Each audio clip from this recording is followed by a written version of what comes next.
Ang tanong ko sa iyo, ano sa tingin mo ang nasa tama? Sir, we will wait for the investigation po, sir. I'm asking for your answer. You want me to move to cite you in contempt for not answering my question? Can you kindly discuss this issue? Meron pong lot outlet yung kapatid ko na ako po yung nagmamanage sa kanya. May 18 po no, nung papunta po ako ng Lotto outlet, bigla na lang pong may humarang sa akin na, actually hindi po hinarang. Galing po siya sa likod, pinigil niya ako. Sabi niya sa akin, huwag ka tatakbo, may baril po siya. Yung baril niya, parang nakaakmang aim na ibabaril niya sa akin, parang ganon. Huwag kang tatakbo. Di, ang akala ko nung una, hold up. Tapos tinabi ko lang po. Ay pag-cooperate po ako sa kanila. At wala naman pong nagpapakailalang pulis noon. Then bigla na lang po silang dumami. Hindi ko po alam kung saan sila nagagaling. Bigla po silang dumami na nananakit sila. Tatanong nila sa akin kung nasaan yung pera. Yun po yung unang tanong nila sa akin. Wala naman po ako may pakitang pera kasi hindi pa po ako nakakarating sa outlet para kunin yung pera. Then tinatanong po nila sa akin, saan yung basura? Saan yung basura mo? Sabi ko, wala po akong basura, wala po akong pera.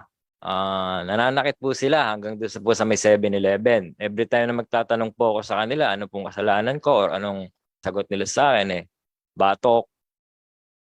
Dumating po yung time na may naringgan pa ako sa kanila ng, buti hindi kayo tumba o gusto mo itumba ka namin, parang ganon. Inipit po ako ng dalawang nagpakilalang pulis na sa motor, ipit po nila ako sa motor. Umalis po kami doon sa may 7-Eleven, hindi ko po alam saan kami pupunta, pero pabalik po pala sa bahay namin. Pinasok po nila yung bahay, nag-search po sila. Doon, may nananakit sa amin, gano'n. Andun din po yung anak ko nung time na yon.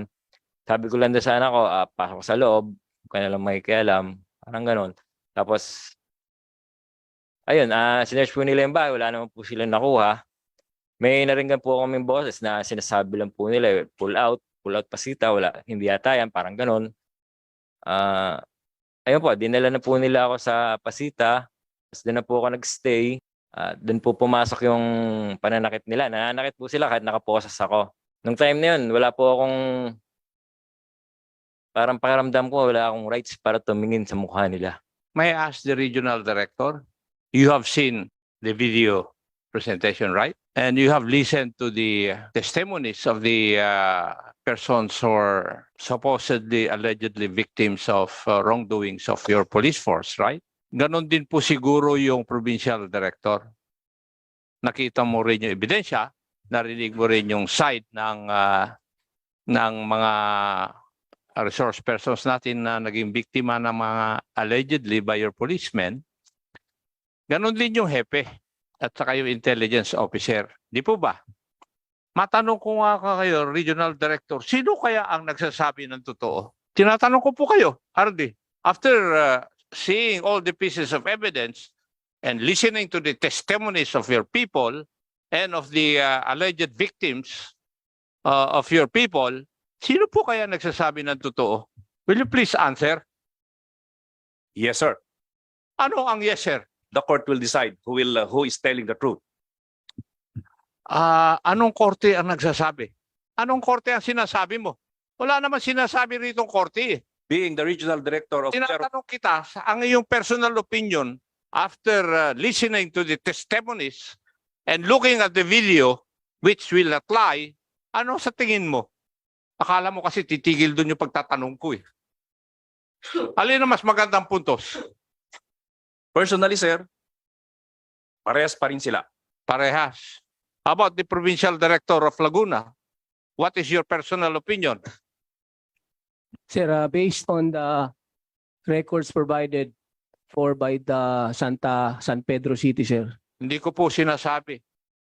Yung records ng San Pedro, you listen to my question. Yes, sir. Ang tanong ko, nakinig ka sa testimonies ng iyong mga tao at ng mga tao na naging biktima ng iyong mga tauhan at saka yung video.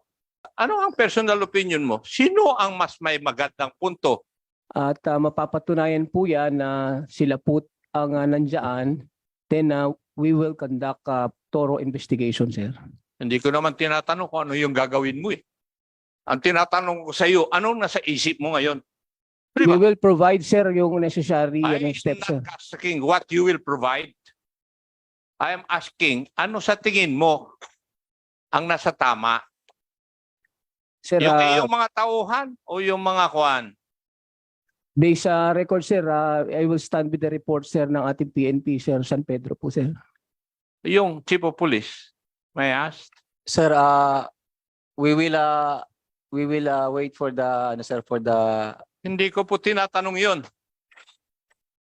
Ang tanong ko sa iyo, ano sa tingin mo ang nasa tama? Yung tauhan mo mismo o yung mga naging biktima? sir, we will wait for the investigation po, sir. I'm asking for your answer. You want me to move to cite you in contempt for not answering my question? Ha? Tinatanong kita. Yes, sir. Sumagot nga yung mga nauna sa iyo, mas Yes, sir. senior pa sa iyo eh. Yes, sir. I'll whack you there. Ano ang sagot mo? Pareho pong may point yung, ano, sir, yung sa side po ng suspect and sa side po ng ating Ah. operatiba, sir. Mr. Vice Chair, ano po sa tingin ninyo? Your Honor, based on the object evidence and documentary evidence thus far, it appears that there is some credibility coming from the testimony of the private parties here, sir. Sa halimbawa po ay yung CCTV, mapapatunayan na naman yun na kung totoo yun. Maliwanag na nangyari yung allegedly huli doon kay Kilaw ng vicinity ng between 1:31 hanggang 2:30. At subalit doon sa kanilang mga sinumpang salaysay, mga 7:30, 7:40 daw. Aming titignan yung pre-ops operation sa PIDEA kasi bago dapat magkaroon ng bypass operation, meron dapat coordination. Meron dapat intelligence case build-up muna bago mag-conduct ng bypass operation. At ito meron din itong pre-ops operation. Tatlong hanay na coordination dapat sa PIDEA na ginawa. At hindi naman ito surprise, hindi naman to on the spot eh. Mukhang sinasabi nila pinag-isipan na nila ng matagal. Kaya dapat may coordination. Ang dahilan kung bakit ganun ang tanong ko, para maturuan ko kung sino man po yung mga naging biktima, kung saan nila ipa-file yung kaso. Kasi kung ipa-file ko yung kaso doon sa regional director, ay hindi ko na ipa-file. Kasi bias na yung opinion mo, Mr. Regional Director. Tama yung sinasabi ni Vice Chairman. Kaya I would advise yung Attorney Leonardo, kayo po ba ang magfa-file ng kaso? O hindi? Kung kayo magfa-file ng kaso, huwag nyo nang i-file sa Regional Director yung kaso. Kasi bias na eh. Kitang-kita naman eh.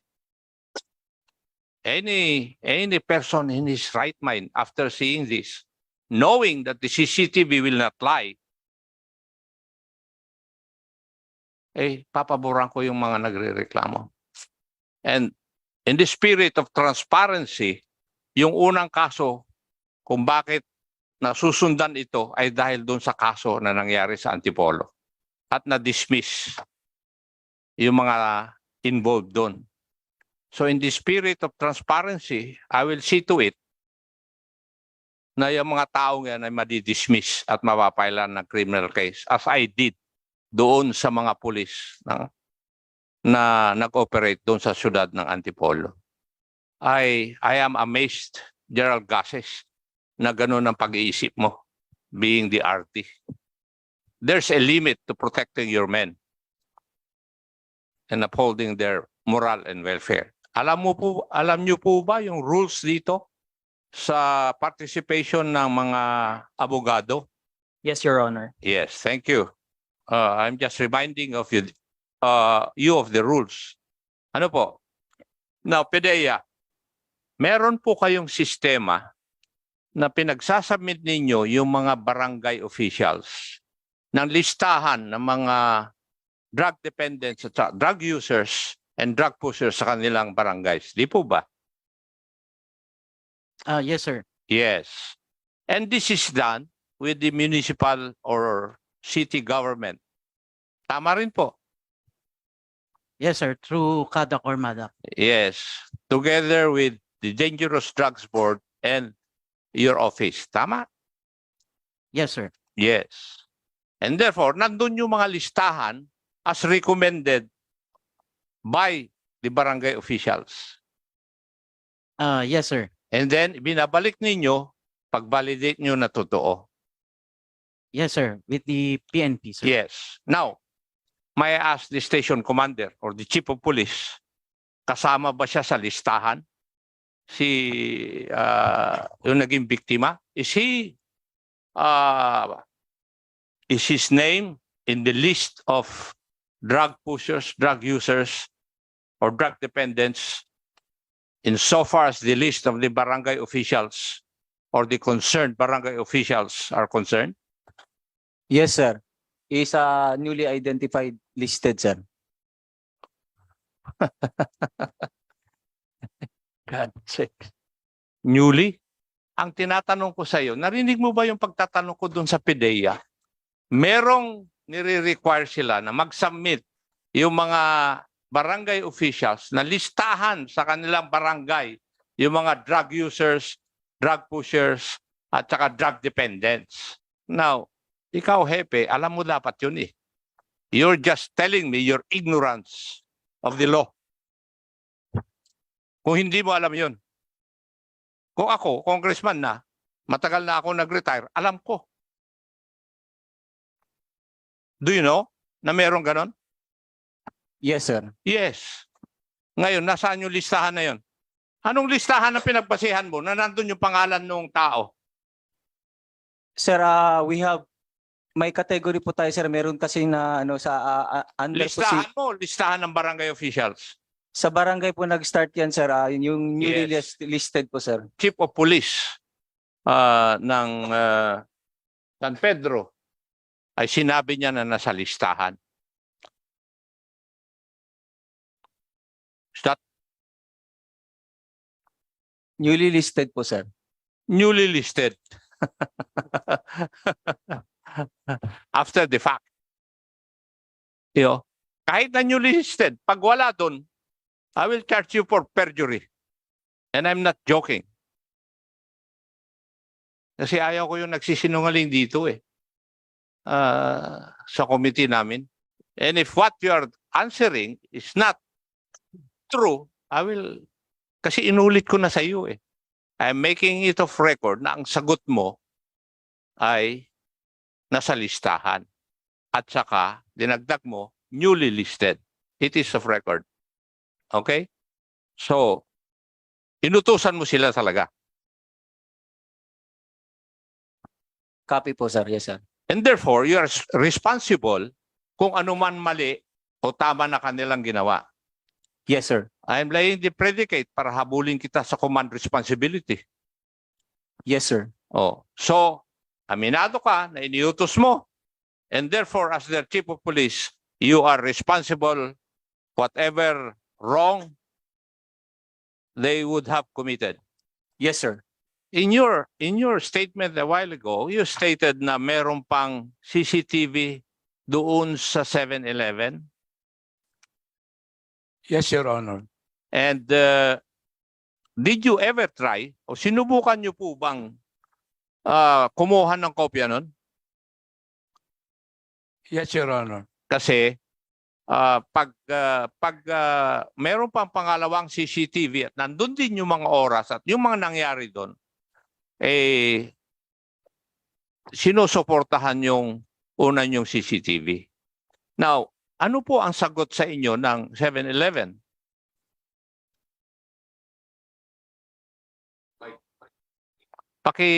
Paki-on po yung mic ninyo. Request lang po ng pulis ang ini-entertain po nila. Alin po? Request ng police. Request lang po ng pulis ang ino-honor nila. So, base po dun sa sagot ninyo, nasa kanila pa yung kopya ng CCTV na yon? I told to manager na kasi nag-exert pa po ako ng effort na makuha yon. Nagsalita lang po ako sa kanya na please preserve yung event na sinasabi niya na related daw sa buy-bust operation. Kasi kasama na rin yan dun sa aming papandayin na batas na kung yung tumitingin dun sa CCTV ay makita niya na may krimen na nangyayari, dapat i-report na niya kagad sa kapulisan. Ano po yung listahan ng mga ebidensya na isinabmit nyo sa office ng prosecutor? Meron po bang kasama yung motor na gamit ng tao? Doon sa certificate of inventory ay it appears na wala po yung motor po, Your Honor. Yung pong bisikleta na sinasabi, wala din po doon. Based on the record at hand that certified that no bicycle was appeared on the Doon po sa pamilya ni o kapatid ni Mr. Kilaw. Yung motor po ba ng kapatid po ninyo nandiyan pa? Ibinalik nila, Your Honor, a day after. A day after. Yes, Your Honor. Pero yung bisikleta, wala. Wala po. Okay. Paano nyo inumpisahan na planuhin na hulihin si Mr. Kilaw? Bali po, ang nangyari po dyan, Your Honor. Hindi, paano nyo inumpisahan? May information po si Patrolman Tamaray, inirelay po sa akin. Alin? May information. information Si Patrolman Tamaray na alleged nagbebenta ng droga sa May Putol. Inirelay niya po sa akin yung information na yon. So, would that show o pinapakita ba niyan na hindi niyo pa alam na kung kasama si Mr. Kilaw sa drug list ng barangay? Kasi ang isda nahuhuli sa bunganga niya eh. Hindi pa po. Oh, so hindi niyo alam. Bakit alam ng hepe ninyo? Pagkatapos na po ng operation, na-verify So, na po namin. ibig ko sabihin, hindi mo rin pinaalam sa hepe mo na kayo magkoconduct ng operation laban kay Mr. Kilaw. Sinabi po namin. Sinabi mo nga after the operation eh. Before the operation, sinabi mo ba? Yes po. Ano po ang ginawa po ninyo? In accordance with your police operational procedure, POP manual. Pagkatapos po ng information, na-verify po ni Patrolman Tamaray yung information na na-receive niya. Hindi. Teka. Let me stop you there. May impormasyon si si Sergeant Tamaray Yes po. na si Mr. Kilaw ay nagbebenta ng droga. Yes po. After that, Nagkandak po si Patrolman Tamaray ng verification. yes, because that is required by your manual. You have to vet kung totoo yung impormasyon na natanggap. Yes po. Siya mismo ang nag-vet. Yes po. Anong lumabas dun sa kanyang kwan? Base po sa verification na ginawa ni Patrolman Tamaray, positive po na may nagbebenta nga po doon sa May Putol ng hinihinalang illegal na droga. May nagbebenta. Hindi pa niya alam na si Mr. Kilaw yun? Your Honor, may I request Patrolman Tamaray to answer. Siya po kasi ang nag-verify. Sige.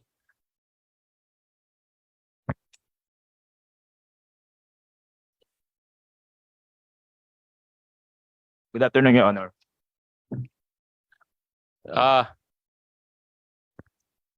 When you got the information, Sa confidential teka. When you got the information, nung nakuha mo yung information tungkol kay Mr. Kilaw, sinabi mo kagad sa team leader mo? Yes po, sir. Yes. Tapos sabi niya, hindi pa niya alam kung si Mr. Kilaw ang kwan eh. Target ninyo eh. Di ba? So alam na niya from the start na may target kayo na si Mr. Kilaw. Regarding po dyan, sir, Sagutin mo yung tanong ko. Hindi ko tinatanong kung regarding that or what. Sagutin mo yung tanong ko. Kilala po namin sa alias po, pero yung buong pong pangalan, hindi po namin alam. Alias lang po ang binigay sa akin na informante po Oh, namin. sige. And that is precisely the reason why kailangan mong i-vet o i-validate yung info. Yes po. So, ano po yung action ninyo para mag-validate? Nalaman na po namin yung information ng pangalan niya po nung nabaybas na po namin siya at natanong ko po kung ano po pangalan niya. Pero ang information po na ibigay sa amin po is alias lang po. Nalaman nyo yung pangalan niya nung nabypass na. Opo. Alam mo, ang sabi ng aking magaling na abogado nun, kung magsisinungaling ako, yung pinakamalapit sa katotohanan. Eh yung pagsisinungaling mo, malayo sa katotohanan, iho eh. Ibig mong sabihin, nag-operate kayo sa isang tao na hindi nyo alam ang katauhan. Ikaw, sinabi mo mismo na ikaw ang nag-validate ng info. That is precisely the reason why I'm asking you, paano mo binalidate yung info? Kasi that is part of your operations dapat. You have to validate the information. Kasi baka pinainan lang kayo ng maling informasyon eh. Di ba? Ganun ang purpose ng procedure na yon.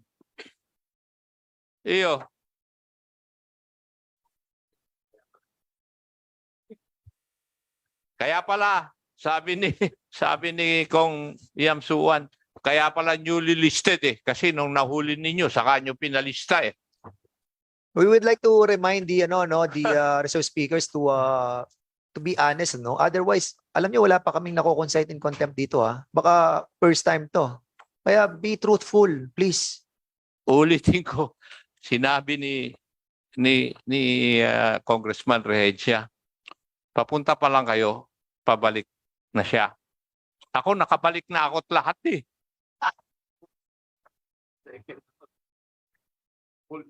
Naging congressman na nga ako at nag-iimbestiga pa rin eh. Tapos ganyan pa rin ang pagsagot niyo po sa akin. Ha? Inoperate niyo isang tao na hindi niyo alam ang pangalan, ang tunay na pangalan. Binaypas at lahat ninyo, nalaman niyo lang yung pangalan after the operation. Alam mo, lalo mo lang, dinadagdagan yung aking, yung eagerness. Hindi ko alam ang Tagalog nun. Baka alam mo, Congressman Rehencia. Yung gigil, sabihin na natin, na kailangan mawala kayo sa serbisyo eh. Oo, sa totoo lang. Kailangan mawala kayo sa serbisyo. And I'll see to it that there will be no favors doon sa pag-imbestiga. Babantayan ko. And I will ask also that criminal cases be filed against you for possible violation of the crime of abduction, violation of domicile, robbery, and perhaps perjury. Kasi hindi ko na masabi yung physical injury dahil matagal na nangyari. Baka hindi nag-medical exam yung si Mr. Kilaw eh.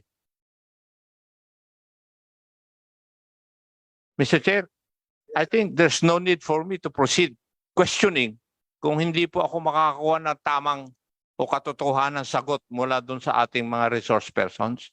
Thank you, Mr. Chair.